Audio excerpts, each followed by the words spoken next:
So let's talk about beavers. Beavers exhibit three main behavioral adaptations, which have a really big impact on their community and on also people.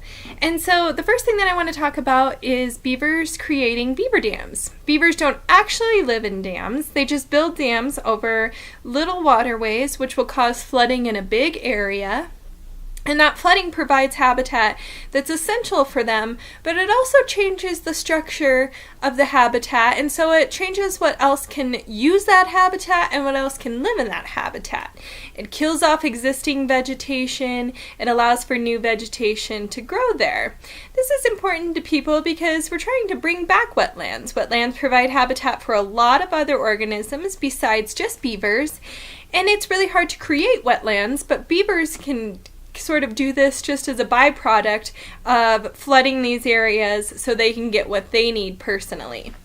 So after a beaver creates a wetland, it will start to dig little tunnels into the sides of the banks of the wetland so it can access things that are further and further away from its lodge. And it will use these as cover and kind of like little secret tunnels to get to the resources that they actually need, but also staying covered from predators. The main predator for beavers is wolves. So if they can stay in these little channels and then pop out, get the resources that they need, pop back into these channels, they can stay safe.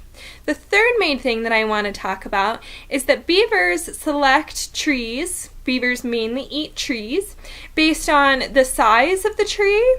So it changes the structure can be seen around a beaver impoundment, which is just a fancy word for a beaver pond. They'll cut down all of the trees that are within a certain size diameter, so it will change the overhead structure around the area also, which also impacts what other organisms can live in this area. So these are the main reasons why beavers are called environmental engineers, because they change the habitat specifically for their own needs, but it also impacts everything else in the area.